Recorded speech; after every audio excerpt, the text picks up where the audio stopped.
Well, hey, good morning. It's a little bit earlier than normal when I'm out here trying to get at the roof when it's a little bit calm and not quite as windy. Almost finished last week, but we didn't.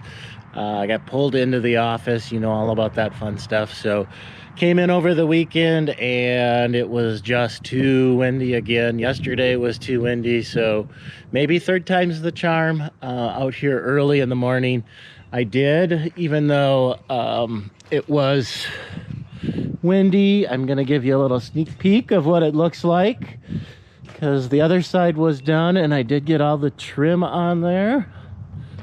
And with all the trim on there, I was able to take the scaffolding away and it looks fantastic.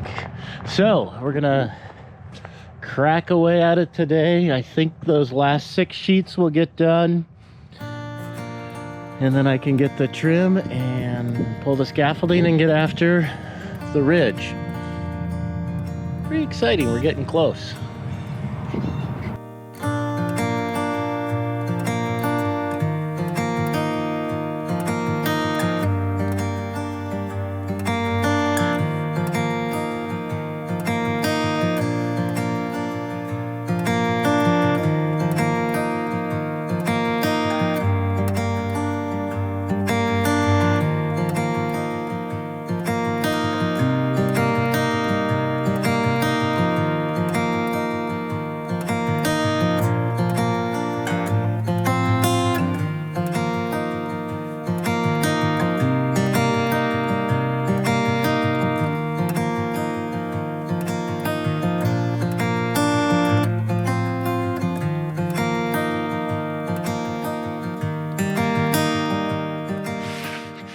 For those of you not too familiar what ice and water is, it's a rubberized membrane that provides the waterproofing for the roof. The sheet metal itself will provide water, it's gonna roll off there, but the real waterproofing is this. There's a couple different kinds. What I'm using is one that's gritless. One that you'll see used a lot when they're doing asphalt shingles is one that has a little grit. And that's just the surface. On the other side, and you always see some type of backing, that's where this rubberized is.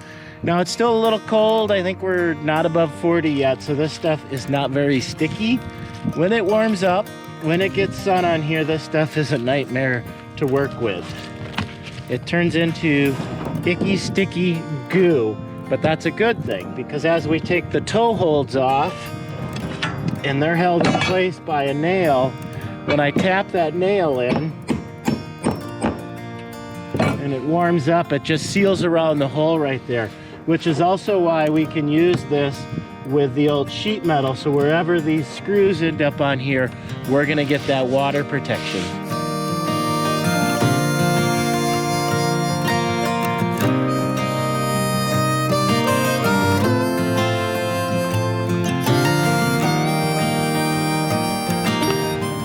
And I figured now's a good time to, we're almost done, 2 pieces left to go on the roof here, is to show you the real reason why we did the roofing detail.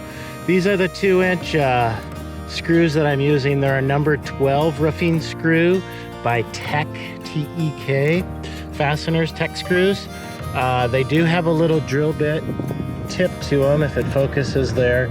So it will drill through the metal and then it needs to seat. We need to have at least 3 of these threads into the OSB that we're using, and we're going to get more than that. It's going to go into the OSB and then they won't get through. So the toe holds, we nail those down and we put those on the rafters themselves. But as you can see where these line up, they don't line up with any of the rafters, they don't line up with anything. When you're doing brand new construction, you can make the building fit the materials you're doing. When you're repurposing old steel like this, you got to come up with a method that you can just do it. I'm not worried about having these straight lines of screws across here. I'm just plugging in the old holes and dropping it through and just kind of getting that rustic look. But that's why we're doing the roof the way we're doing, so we can get this beautiful rustic look. Almost.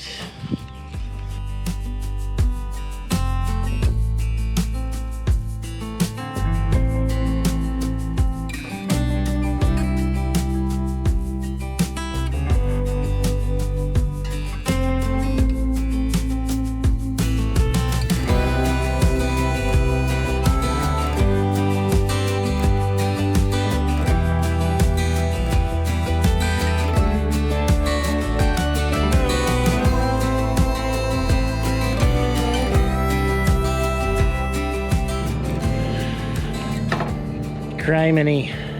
For those that know me, you're gonna just laugh. I have a shelf in the shop, and whenever fasteners go on sale, I buy more than I think I could ever use.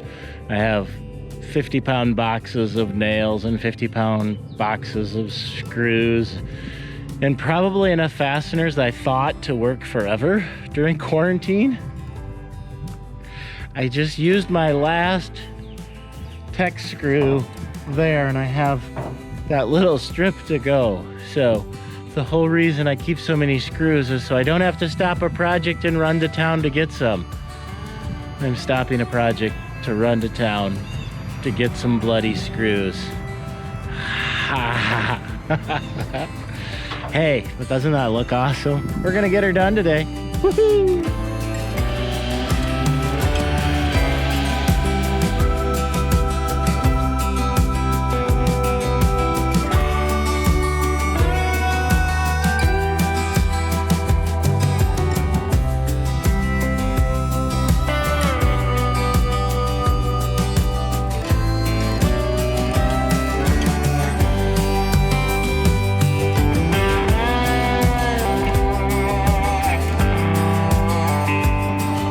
So the corner end cap pieces that I had Eric bend and cut for me, I've got them ready. This 2-inch little flap is going to tuck underneath the drip edge, and then the 4-inch top will go on the top. I added a bead of rubberized roof sealant, and that's just going to prevent any moisture from coming down this side and going in and dropping in that way, so it just won't go in there. Make sure you add that when you're sealing off. Oh, so close.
Another kind of long day. I'm calling it. I'm feeling good. It's kind of fitting that anybody that's worked with sheet metal knows that there's little bits of slivers of metal that come out and grab you. So it was fitting that on the very last it's not much, so I'm not complaining.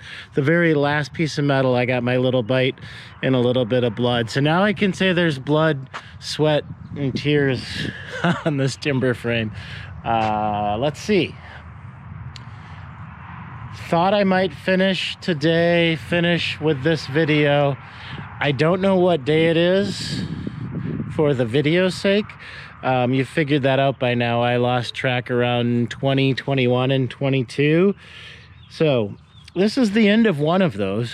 I'm gonna guess 22, but I shouldn't do that because I'll be wrong. And I'm gonna push the final of the metal into the last day. All that's left is, not the last day, into one more day. All that's left is to put the edge cap all the way there. And kind of exciting, I found some globe finial balls. We're gonna get those and put those on. And I have an idea how I'm gonna get up there and do the ridge cap, but I think it's gonna be a little sketchy.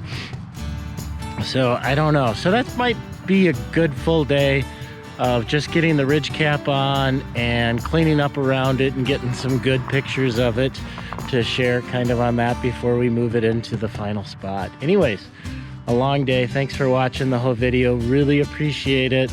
We will see you in the next one. Bye-bye.